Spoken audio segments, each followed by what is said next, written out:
Undercurrent, sponsored by John Hughes in Victoria Park. Choose your station before you choose your program. Absolutely.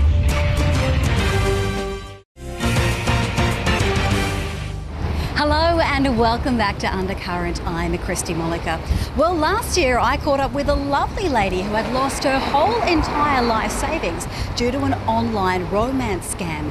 Now, since then, the Department of Consumer Protection has relaunched its ScamNet website, hoping to help educate other people so we all don't get stung by the same kind of thing. So it's time to face the facts. Sometimes things just aren't as they seem, and all that glitters really isn't gold. Well, sure, they're familiar sayings, but perhaps we should be paying more attention to them. The rise in the number of Australians falling victim to scams has led the Department for Consumer Protection to create its brand new WA ScamNet website. Launched originally in 2002, it was the first Australian government website to profile and name scams, and its relaunch on Father's Day sees it jam-packed with new features to up the ante. The number of calls that we've had to Consumer Protection in Western Australia has doubled over the last year. That's why it's timely to remind everyone that there are resources available like our scam website. Katie Stewart knows all too well what it's like to fall victim to a scam. Little did this Perth grandmother know that when she fell in love over the net, not only was she about to be conned out of $100,000, but also had her heart broken while seeing her life savings disappear. She hopes sharing her story will help others from becoming a victim to the same kind of scam. He just knew how to push my buttons. He knew how to make me feel wonderful. I couldn't wait to get home from work so I could talk to him again on the internet. How did it all begin? My girlfriend said, let's get on the internet and do some internet dating. And I met several people, one of them particularly attracted to me. The funny thing is that I never ever saw him. He said his cam was broken on his computer, but we talked on Skype. And I had no idea where he was. All that time he was in Nigeria. It turns out this man was 35 years old. I had been involved in joint ventures before, and he asked me to do a joint venture with him in renovating this home. Eventually I'd ended up spending a lot of money, and I was expecting my third of the money. When the sale of the house didn't come through and he disappeared for a couple of weeks at a time, I began to get suspicious. So I ended up starting to look on a website that you can look up people's names and photos. Eventually I found a lady's name that I had been sending money to. She wrote to me and she said, this person is not real, and she said he also scammed me. So all of these things that happened to you were rather awful. How have you recovered? It's taken a long time. I've had some very bad downtimes. I've done sessions with a psychologist. I haven't lost my faith in people or my trust in people. I'm far more aware. The event in the Murray Street Mall also saw the ScamNet team and its mascot invite the public to be hands-on in tackling scammers, inviting them to sign up to free scam alerts and to learn how to use the new website on designated laptops.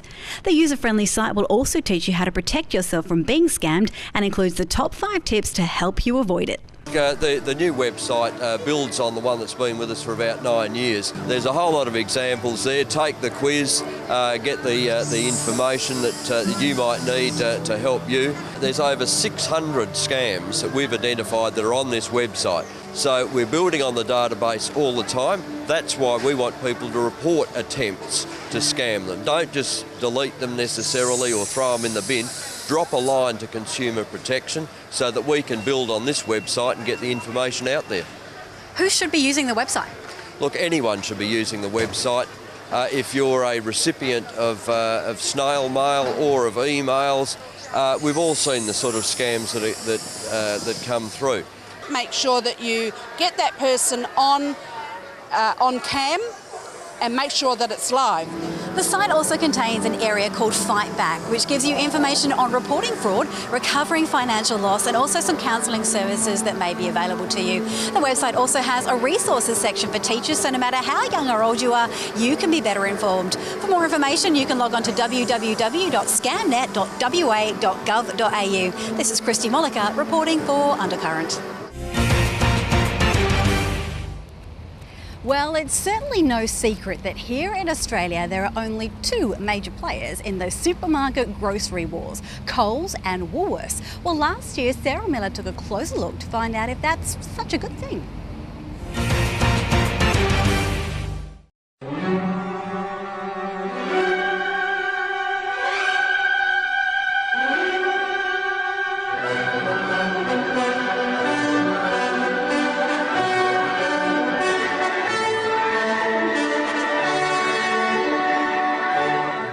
Our two major supermarkets own approximately 80% of the retail and grocery market, and according to Naga, are pocketing 46% of every dollar that you spend. Well, very few people in Australia would understand that Coles and Woolworths, between those two retailers, actually bank over 46 cents of every retail dollar that Australians spend every year. They're basically telling the people, you're not going to have the choice. You will buy what we will sell you. You remove choice, you're basically telling the people that's what you're going to get, take it or leave it. They cannot control fuel, liquor, grocers, electronics, everything that's got to do with retail trade, they control. Two instances, like Coles and Woolworths, can really not control all of the retail in Western Australia. Under laws in Australia, we allow monopolies to occur in certain industries. You know, they would not be allowed to have the market share that they have in Australia in other countries. They wouldn't allow it throughout Europe, the United Kingdom, Canada, or the United States. With the big boys, they do tend to push the growers around, telling them when to pick the fruit rather than when the fruit's ready, because they want the stuff to last a long time on the shelf. So therefore you've got a lot of substandard fruit, no flavour, no taste. Well, particularly in the states such as Queensland, Western Australia and New South Wales, where the market is dominated by liquid milk sales, it's really going to have a huge impact on, well, it is now having on the psychology of farmers. Our product is being downgraded. The consumer is starting to expect that milk is cheap. You can't take that money out of a dairy segment without someone paying. As these companies take costs out of their business so that they can make more profit, which is what they're all about, they push that pressure down to their suppliers. And who takes it in the neck the hardest? The poor farmer. And, you know, we're going to have a real problem in the future if we don't do something about protecting the people who actually grow the food that we eat. So we would like to strengthen legislation so that the ACCC has got the teeth to be able to enforce some penalties on what we believe is the supermarkets using their dominance in the marketplace to distort what is otherwise a free market. We have said for some time, it's okay to have the ACCC saying we protect competition. If you haven't got competitors, how do you have competition? Until something's done, I think a lot of the small guys are going to have to either get with it, start giving the customers variety again, start giving them some good service.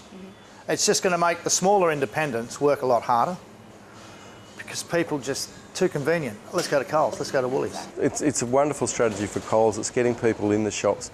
It's very attractive to buy that milk, and you know we can't really blame them for buying it. But they need to know that if they're going to keep buying that milk, that there may not be a dairy industry in WA in the medium term. The Woolworths has said that this is not sustainable for farmers. Okay. They have stated that in public. They've stated it to the Senate inquiry, that they don't believe it's sustainable. I think the first thing that could occur would be a legislative change to make sure that there was a ban on anti-competitive price discrimination.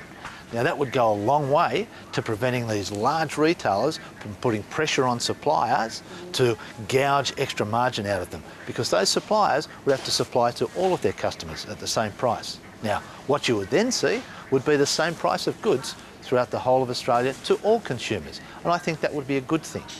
Well, the government can only step in so much. Really, at the end of the day, it's up to the person that owns the store to fight and to provide all this stuff that people want. It's the same old story. People don't mind paying for service and quality. But when they walk into a shop, bunch of robots, you know, it's so impersonal. It should be an experience to go and get your veggies. To those people who coined that name that I disliked intensely, Perth called Dullsville, we could change the name to Woolworthsville or Colestown, because that's where we're heading. You know, remember, they own the pub you go and have a drink in. They own the hotel you eat food in. They own the petrol station you buy petrol from. They own the liquor store you buy your packaged liquor from. It's not just one thing, it's all through it.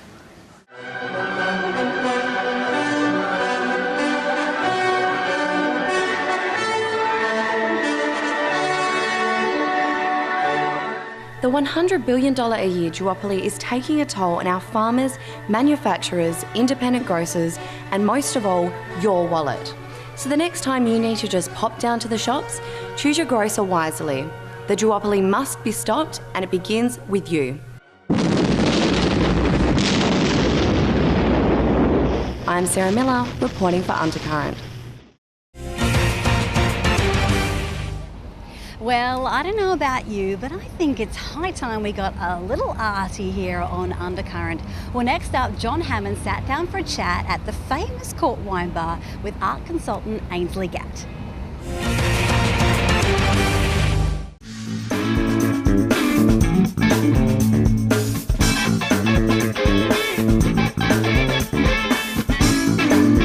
Good afternoon, Ainsley. Hi John, how are you? Ainsley, you've been involved in a lot of artistic fields, fashion, presenting, and more predominantly, I suppose, in the arts world. Yes. Tell us a little bit about what you do in the arts world. Well, I've been in the visual arts arena for 17 years now, and predominantly my work involves helping clients to build and develop their art collections. It ensures that you get invites to lots of functions around town. Oh yeah, always. No, but you're everywhere, Ainsley. Well, I'm not everywhere, but no, I have a very strong presence in the cultural industry because it's something I really support, and I think that being a part of the cultural industry, which I am, that's supporting the cultural industry outside of what I do is a really big and important thing to do. So what's your most favourite art form?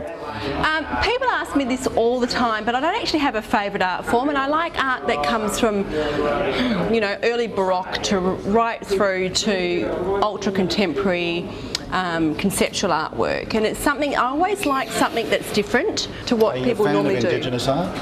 Yes, I am, but I see Indigenous art more as modern art than Aboriginal art, and I think that's the way that it's moving these days, yeah. It certainly strikes me as very modern when I look at it, having seen some pretty impressive pieces in the Melbourne Art Gallery. But I must say, when it comes to contemporary art, I find it very hard to understand. Oh, and I love it, and I love the fact that a lot of contemporary art you can sit back and you can see it's, I always think in a way it's laughing at you because it can be so out there and so like you're thinking, well, that's not art, and they're going, well, yeah, it is because I've done it and it's different, and and I just think, well, good on you for doing something that's a bit off the wall. Ainsley, during the course of your time as an art dealer and art curator, if you like, a lot of people would present art to you that you'd consider as just absolute trash. Oh, yes, they do, because How do you tell them? Well, you don't. Basically my job is promoting the arts and promoting an artist, and who knows, one day one of these artists who I recommend somewhere else may be a great artist in years to come, so I'm not going to go out and discourage them for what they're doing. So have you ever dabbled yourself with a brush? No, gosh no, you need too much patience. And I'm one of these people that I like to do the best in what I can do, and I'm quite pedantic, and I just think if I was to be an artist, I would have started many years ago, because it would have been my whole vision and my whole drive, but I just think I'll leave that to the creative people. Are you, being a committed Liberal, are you a fan of Tony Abbott? I believe in the Liberal Party as a structure. I believe in choice, and that's basically what the Liberal Party stands for, freedom of choice. I don't always believe in every politician in everything that they stand for within that party, but that's normal in life. Even with your friends, you don't believe in everything that they say or stand for, and I think that's just a part of life. Ainsley, thanks for coming along this afternoon to the Court Wine Bar. My pleasure.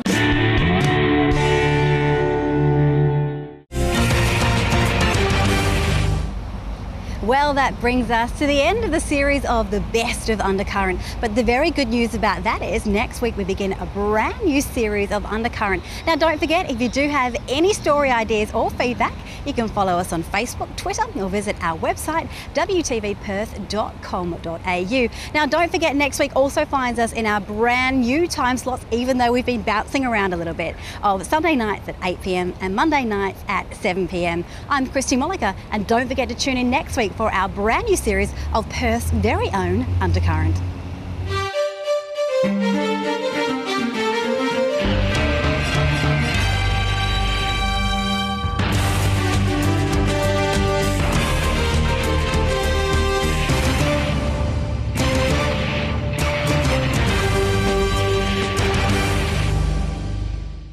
Undercurrent, sponsored by John Hughes in Victoria Park. Choose your station before you choose your program.